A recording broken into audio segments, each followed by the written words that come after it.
turbulent and at times non-existent over the years, the issue of relations with Iran has been one of the major topics of the 2008 United States presidential election. Relations today are still influenced by the long list of past conflicts between the two countries, including the 1979 hostage crisis, the 1988 U.S. Navy shooting of an Iranian commercial jet, and the long-standing economic sanctions imposed on Iran by the United States.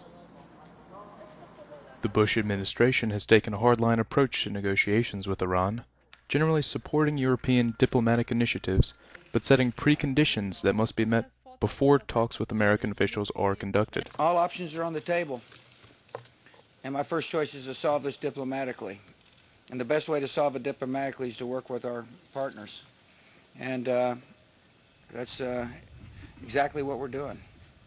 And the message to the Iranian government is very clear, that there's a better way forward than isolation, and that is for you to verifiably suspend your enrichment program. And the choice is theirs to make. In Bush's 2002 State of the Union address, he included Iran in what he termed the axis of evil. The speech prompted outrage from extremists and moderates alike in Iran. Iranians have their own lists of grievances with the United States, including significant economic sanctions and objection to American intervention in the region. Iranian President Mahmoud Ahmadinejad suggests Iran should have preconditions for the United States. شما یک قدم مثبت برداشتید به سمت شناخت حق ملت ایران به سمت عدالت. With the new American president set to take office in 2009, many speculate as to the effect of the election on relations between the two countries. Similarities seem to come up as much as differences when Republican John McCain and Democrat Barack Obama discuss their respective approaches to Iran, with both stressing the country as a significant threat to stability in the Middle East and to America's security. McCain and Obama agreed that Iran cannot be allowed to obtain nuclear capabilities, and neither candidate will rule out the option of a military strike as a last resort. The candidates' differences are found more in the way that they approach the issue through diplomacy.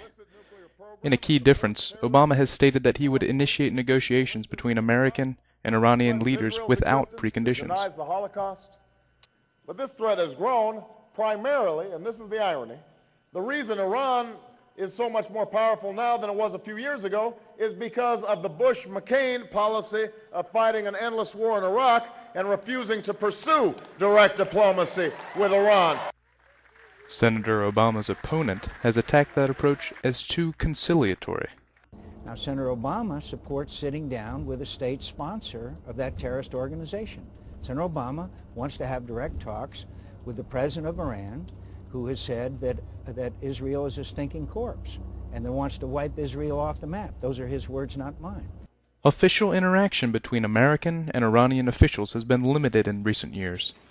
U.S. Ambassador to Iraq Ryan Crocker conducted bilateral talks in 2007, and outgoing Secretary of State Colin Powell met briefly with his Iranian counterpart in 2004. In 2003, a majority of Iran's parliament called for a restoration of relations with the United States, and opinion polls show 70% of the Iranian public favor renewed talks.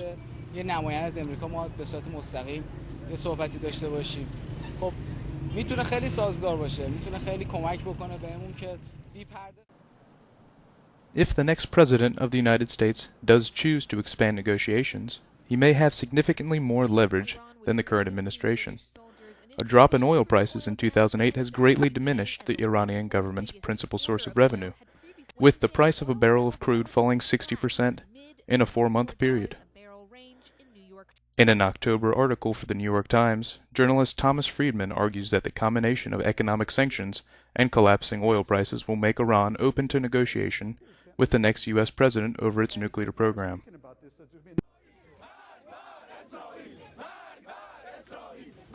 Mutual suspicion between the countries persists, and the variables of the American-orchestrated wars in Iraq and Afghanistan, both of which share borders with Iran, stand to have a significant impact on U.S.-Iranian relations. After 8 years of relative stagnation, the next American president will have a chance to effect major change in both Iran and the greater Middle East region.